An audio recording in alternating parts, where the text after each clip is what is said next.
नमस्ते। अब हम यूनिट 5 के स्पीकिंग सेक्शन की रीडिंग करेंगे। First, do you think mister Gessler was a failure as a boot maker और एज अ कॉम्पिटिटिव बिजनेसमैन? यानी आपको क्या लगता है कि मिस्टर गैसलर एक बुट मेकर के तौर पर या एक कॉम्पिटिटिव बिजनेसमैन के तौर पर फेलियर यानी कि फेल थे। तो answer, Mr. Gessler was a brilliant success as a bootmaker because his work was artistic and high quality. However, he was a failure as a competitive businessman because he refused to use advertisements and could not compete with big firms that prioritized mass production over quality. यानी mister गैसलर एक boot maker के रूप में शानदार रूप से सफल थे क्योंकि उनका काम कलात्मक और उच्च गुणवत्ता वाला था। Mister Gessler was a brilliant success, okay, a boot maker because his work was artistic, यानी कि क्योंकि उनका काम कलात्मक एंड हाई क्वालिटी यानी कि उच्च गुणवत्ता वाला था। हालांकि वे एक प्रतिस्पर्धी व्यवसाय के रूप में असफल रहे। हाउएवर यानी कि हालांकि, he was a failure as a competitive businessman, यानी कि वे एक प्रतिस्पर्धी व्यवसाय के रूप में असफल रहे क्योंकि बिकॉज उन्होंने विज्ञापन का उपयोग करने से इनकार कर दिया। बिकॉज ही रिफ्यूज ने मना करना या इनकार करना, टू यूज़ एडवर्टाइजमेंट यानी कि विज्ञापन का उपयोग करने से क्या कर दिया, मना कर दिया, और उन बड़ी फर्मों के साथ प्रतिस्पर्धा नहीं कर सके। And could not compete with big firms, यानी कि उन बड़ी फर्मों के साथ क्या प्रतिस्पर्धा नहीं कर सके जिन्होंने गुणवत्ता के बजाय बड़े पैमाने पर उत्पादन को प्राथमिकता थी। That prioritized mass production over quality, जिन्होंने गुणवत्ता के बजाय बड़े पैमाने पर उत्पादन को प्राथमिकता दी। तो क्या कह रहा है, मिस्टर गैसलर एक बूट मेकर के रूप में शानदार रूप से सफल थे क्योंकि उनका काम कलात्मक और उच्च गुणवत्ता वाला था। हालांकि वे एक प्रतिस्पर्धी व्यवसायी के रूप में असफल रहे क्योंकि उन्होंने विज्ञापन का उपयोग करने से इनकार कर दिया और उन बड़ी फर्मों के साथ प्रतिस्पर्धा नहीं कर सके जिन्होंने गुणवत्ता के बजाय बड़े पैमाने पर उत्पादन को प्राथमिकता दी। Okay. Second, what is the significance of the title? To whom or to what does it refer? यानी कि शीर्षक का क्या महत्व है, क्या यह किसे या किस चीज को रेफर करता है। Okay. The quality, the title quality refers to the exceptional standard of Mr. Gessler's craftsmanship. It also refers to Mr. Gessler himself, a man of high character and integrity who sacrificed everything for the quality of his work. यानी कि शीर्षक यानी title quality mister गैसलर की कारीगरी के असाधारण स्तर को संदर्भित करता है। Exceptional standards of mister Gessler craftsmanship, यह स्वयं मिस्टर गैसलर को ही संदर्भित करता है। It also refers to mister Gessler himself, यानी कि खुद को, यह स्वयं को क्या करता है, संदर्भित करता है, जो उच्च चरित्र और ईमानदारी वाले व्यक्ति थे। A man of high character and integrity, यानी कि उच्च चरित्र और ईमानदार वाले व्यक्ति थे जिन्होंने अपने काम की गुणवत्ता के लिए सब कुछ बलिदान कर दिया। हु सेक्रीफाइस्ड, यानी कि बलिदान करना, एवरीथिंग यानी सब कुछ, for the quality of his work, यानी कि अपने काम की गुणवत्ता के लिए सब कुछ बलिदान कर दिया।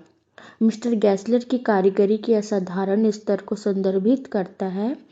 यह स्वयं मिस्टर गैसलर को भी संदर्भित करता है, जो उच्च चरित्र और ईमानदार वाले व्यक्ति थे। A man of high character and integrity, जिन्होंने अपने काम की गुणवत्ता के लिए सब कुछ बलिदान कर दिया। Who sacrificed everything for the quality of his work. Third, notice the way Mr. Gessler speaks English. His English is influenced by his mother tongue. He speak English with a accent. इनकी ध्यान दीजिए कि mister गैसलर कैसे English बोलते हैं। उनकी English पर उनकी मातृभाषा का असर है, वह इंग्लिश एक्सेंट के साथ बोलते हैं। When Mr. Gessler speaks, PTK sound like BDG. Can you say these words as Mr. Gessler would say them? जब मिस्टर गैसलर बोलते हैं तो PTK की आवाज़ BDG जैसी लगती है। ओके, क्या आप इन शब्दों को वैसे बोल सकते जैसे मिस्टर गैसलर बोलते थे? It comes and never stop. Does it bother me? Not at all. Ask my brother, please. यानी कि यह आता है और कभी रुकता नहीं। It comes and never stops. क्या इससे मुझे कोई परेशानी होती है? बिल्कुल नहीं, कृपया मेरे भाई से पूछिए। जैसे कि आपने बुक में देखा होगा रीडिंग करते टाइम, कहीं कई जगह पर ब्रदर की जगह ब्रदर लिखा हुआ है। ओके, डैम की जगह डैम लिखा हुआ है, तो वो क्या है, PTK की आवाज़ की जगह क्या लगती है, BDG। Okay, fourth, speak to 5 adults in your neighborhood. Ask them the following question in any language they comfortable in. Then come back and share your finding with the class. यानी कि अपने पड़ोस के 5 वयस्कों से बात करें, उनसे ये सवाल पूछें जिस भी भाषा में वे सहज हो, फिर वापस आकर अपनी बातें क्लास के साथ शेयर करें। First, do they buy their provisions packed in plastic packets at a big store or loose from a smaller store near their house? यानी कि क्या वे अपना सामान किसी बड़े स्टोर से प्लास्टिक पैकेट में पैक खरीदा हुआ खरीदते हैं या अपने घर के पास किसी छोटी दुकान में से खुला खरीदते हैं? Most people buy provisions loose from nearby shops. यानी कि अधिकांश लोग जो हैं पास के दुकानों से खुला सामान खरीदते हैं। Most people buy provisions loose from nearby shops. Second, where do they buy their footwear? Do they buy branded footwear और footwear made locally? What reasons do they have for their preference? यानी कि वे अपने जूते चप्पल कहाँ से खरीदते हैं? क्या वे ब्रांडेड जूते चप्पल खरीदते हैं या लोकल बने हुए? उनकी पसंद के पीछे क्या कारण है? Some buy branded footwear for quality while others prefer locally made footwear because it is cheaper.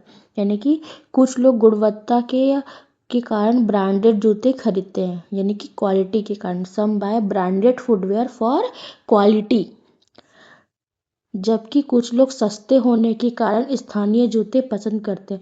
While others prefer locally made footwear because it is cheaper. Is cheaper यानी कि सस्ते होने के कारण। Okay, third, do they buy readymade clothes और buy cloth and get their clothes stitched by a tailor? Which do they think is better? यानी कि क्या वे रेडीमेड कपड़े खरीदते हैं या कपड़ा खरीद कर दर्जी से सिलवाते हैं? उन्हें क्या बेहतर लगता है? Most people prefer readymade clothes but some think stitch clothes are better for fitting. इनकी अधिकांश लोग रेडीमेड कपड़े पसंद करते। Most people prefer readymade clothes, लेकिन कुछ लोगों के अनुसार फिटिंग के लिए सिलवाए हुए कपड़े बेहतर होते हैं। But some think stitch clothes are better for fitting. 5, look at the picture. Okay, आप इसी बुक में देखिएगा क्या कह रहा है। Let pairs of student talk to each other about living the country. One student repeats Ajit's statement, the other gives a reason for not agreeing with Ajit. The sentence opening given below should be used. यानी कि छात्रों के जोड़े एक दूसरे से देश छोड़ने के बारे में बात करें। एक छात्र अजीत का बयान दोहराएगा, दूसरा अजीत से सहमत ना होने का कारण बताएगा। नीचे दिए गए शुरुआती वाक्यों का इस्तेमाल किया जाना चाहिए। ओके, अब बुक में देखिएगा, हम यहाँ स्टार्ट करते हैं। If I live this country I will miss my family. आपको इन लाइनों के साथ आगे जोड़कर बनाना है। आप बुक में देखिएगा। तो अगर मैं यह देश छोड़ दूंगी तो मुझे अपने परिवार की बहुत याद आएगी। Second, there are something which you can get only here, for example our culture and tradition, यानी कि यहाँ कुछ ऐसी चीज़ें हैं जो केवल यहीं मिलती है, जैसे हमारी संस्कृति और परंपराएं, कल्चर और traditions. There are some special days I will miss, particularly festivals, यानी कि कुछ खास दिन होंगे जिन्हें मैं बहुत मिस करूँगी, खासकर त्यौहार। Okay, most of all I will miss my country because I loved it, यानी कि सबसे ज़्यादा मुझे अपना देश याद आएगा क्योंकि मुझे अपना देश बहुत प्रिय है। Okay, I think it's impossible for me to live my country forever, मुझे लगता है कि अपने देश को हमेशा के लिए छोड़ना मेरे लिए असंभव है। It's impossible. How can you leave your own country except for studied or work?